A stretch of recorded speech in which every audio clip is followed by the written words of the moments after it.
Bloodline angle is one of the best the WWE has ever done. So let's just pour praise onto it, because it's fun to be a positive Pete.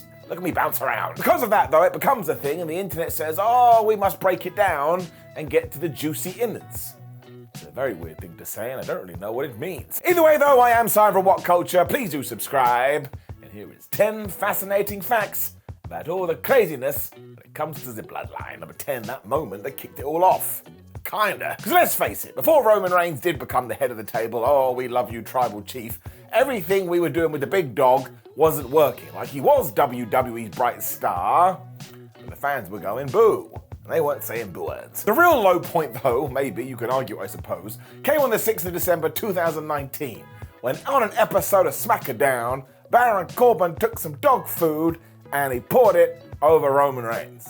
I remember watching it and thinking to myself, I don't understand how we got here. Everybody involved in this got the short stick, do not get me wrong, and it ended with Roman pouring dog food over Baron Corbin, to the point I would shout at my TV, why is everyone so obsessed with dog food? I mean, at least go get some custard or something. I imagine it just made Vince McMahon laugh, but as Paul Heyman discussed in an interview recently, Roman wasn't a fan of this either. He was just doing what his boss was telling him to do, and given that the pandemic was just around the corner, he was like, look, I think I need a little bit of reset. I think I need to go home. See you later. So it does go to show that Reigns understands the positives and the negatives. And when he did come back, he was like, look, here's my idea. We don't even have any fans in the arena. I think we should give it a go.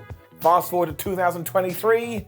That dude totally smashed it. So I guess in hindsight, we do have to be thankful for the dog food, because that's kind of where it all started. Number 9, WWE didn't have it mapped out. This is interesting, because I think right now, they definitely have. In fact, as soon as WrestleMania 39 was done, I totally believe they knew where they wanted to get when it came to WrestleMania 40. That's 1 year. When we did kick it off, however, it was more of a wait and see kind of a thing, and just smelling what it felt like. I think kind of when Roman Reigns started to do the whole acknowledge me thing, and the crowd started to pop, that's when we all knew we were onto something.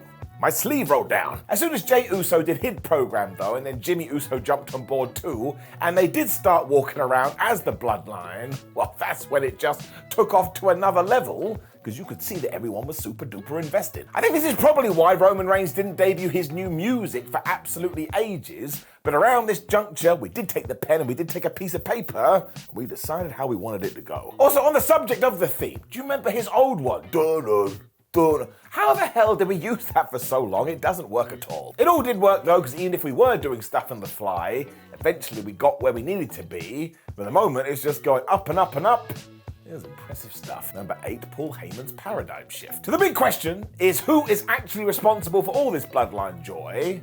The answer is actually a lot of people. Because it is Vince McMahon, but not all of him, and it is Triple H, but not all of him, and it is Roman Reigns, and not all of him, and of course, you can just see it. This has Paul Heyman's fingertips all over it. So his influence cannot be ignored, and it's not like Heyman doesn't know how to tell great stories. I know there's a lot of controversy with the man, but when it comes with coming up with wrestling tales, well, he's one of the best. So it is absolutely wonderful that WWE has let him cook here, and don't forget it was only a matter of a few months ago when we were teasing that Paul Heyman and Brock Lesnar could get back together. Once again, I think that was on him. So if you did want to go as far to say this was his baby, I think I'd go along with you, but ultimately it is Team Magic coming together to produce some absolute joy. So it's almost like if somebody is a performer and you are in charge, maybe you should go to them and ask them their opinion, because maybe they also understand their character. Just a thought. Number 7, Solo Sikoa wasn't sure he should join. Which seems crazy now, because that dude is a perfect fit. It's actually a large reason where we got some extra longevity. Talking to Give Me Sport in 2022 though, he was a bit like, well, you know, I'm smashing it down here in NXT, I'm doing pretty good, and I'm getting some wind beneath my sails. I don't want to be thrown into a group and then be forgotten about. I kind of feel like I need the spotlight on me. His major fear was, oh man, what if they met me solo Uso and then I'll totally lose my identity? But as it turned out, he debuted at Clash of the Castle, he screwed over at Drew McIntyre, he played the part perfectly. Been a huge success ever since. He also did this at Money in the Bank 2023 as well, and he enjoyed it so much that he went on social media and described that as his WrestleMania moment, because that's how much he got out of it. Love it. I do understand why people would have these reservations. So many individuals have been called up from NXT, and they're just totally flabbergasted on the main roster. But now, if we're ranking them, I think Solo Sikoa's got to be right up there. And this is more because, yes, WWE did have the plan, and before you know it, we are going to be watching Roman Reigns, maybe as a babyface, taking on Solo Sikoa. That's going to make me feel warm and fuzzy in my tum-tum. Don't know why I said it through my teeth, like Sid Vicious.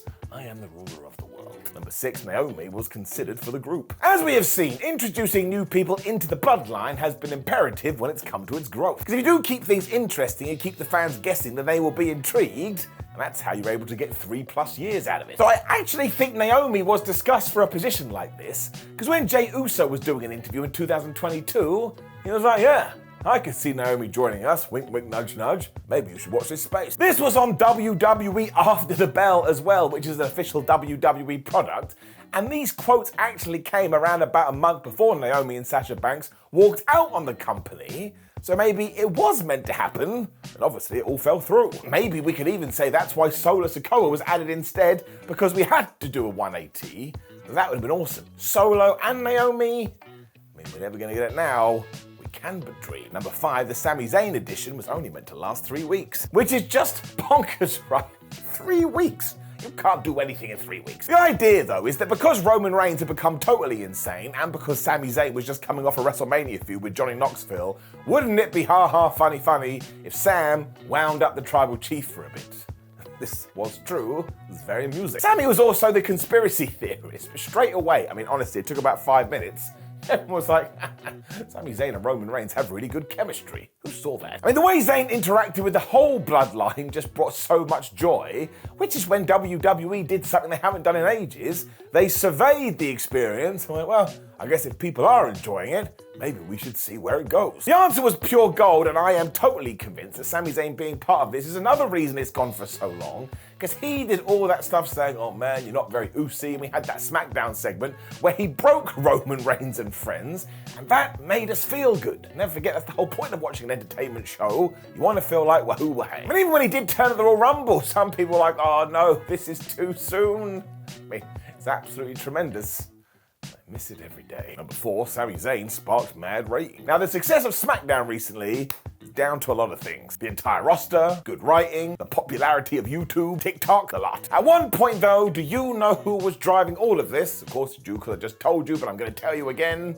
It was Samworth Zayn. It tied directly into his relationship with Roman Reigns, because as it turned out, fans were totally perplexed by the manipulation and the fact they had so much damn sympathy for Sam, they wanted him to get the hell out of there. So we cared is the most important part, which is why when he was on television, the ratings went up. You can call me a liar, but it's all out there on internet land. The real nice juxtaposition was that he was a hero that was aligned with the biggest bad guy group in all of professional wrestling, and the way he just kept a smile on his face the whole time, well, you wanted to cry. And it also started the debate about whether or not we should move Cody Rhodes to one side so we could push Sami Zayn. And look, that's gone out the window now, it's not gonna happen, but it was the hot topic for a good few months. Either way, without that connection, as already said, we don't know where we'd be today.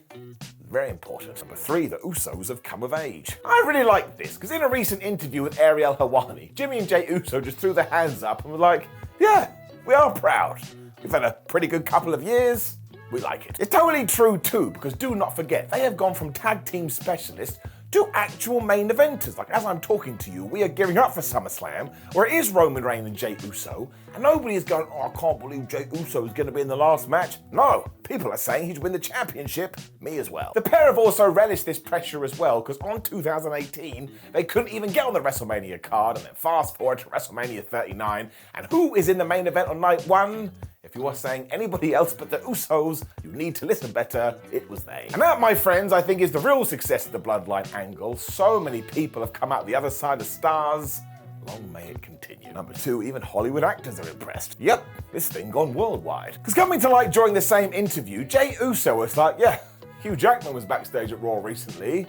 He was really complimentary. Because Hugh actually told Jey he was taken aback by the fact they just get given a script, they have to learn it, and they have to go and do it out there in front of a live audience. And I do believe Jackman even said, I don't know if I could do it. I mean, he could, he's really talented, but what a thing to say. Now, I'm not trying to say that all of acting within the pantheon of wrestling is good, but credit where credit is due. And if Wolverine is telling you you've got something, you should probably all just listen. Jey especially has been great in this role, to the point, like I've already said, people are desperate for him to get a big win. Well, actually, I don't think it will be against Roman. something will definitely come down the line. I also think this is another reason it has exploded like it has, because if you're only just getting into professional wrestling and you see stuff like this, it just feels a little bit more gritty, it just feels a little bit more real, and maybe you're happier to sit down with it and see what's going to happen. Number one, Triple H was right. Well, what do you know? So after Cody did fail to finish the story at WrestleMania 39, people were so mad. They were so mad, WWE officials said to Rhodes, you shouldn't go online. There's a lot of anger, and I saw it too. We did the live ups and downs, and even we had to calm some people down. They were losing it. I kind of do feel like this decision has been vindicated though, because everything since then, once again, has just gone up and up and up. Now look, it may have done the same if Cody Rhodes was the champion, but we're never going to know, so we can only survey the evidence we do have. And it's been absolutely amazing. Because the truth is that Triple H had his plan. He didn't want to move away from that, so he doubled down on it. He understood where they needed to get to, and he just went with it. And he's earned my faith back, because again, it's been compelling television. Roman has also taken the company to heights they haven't seen in years, and yes, the game said all of this in his post-WrestleMania press conference. I am happy to hold my hands up and say, you the man, Paul Levesque. You got it right. That's not his name. It's Paul Levesque. Stupid tongue. I'm gonna rip it out. Now look, please do leave a comment below and let me know if you have any other facts about the Bloodline, or maybe you think I'm talking crap. You can let me know about that as well. And yes, there's a video on the screen. Why don't we touch it? You can also like the video, share the video, and subscribe. Head on to whatculture.com. Follow us on social media and all that jibes. You can see stuff in the description. Click that, see what happens. Otherwise, have a great day. Keep enjoying the Bloodline, because one day it will be gone and we'll all be sad. Goodbye.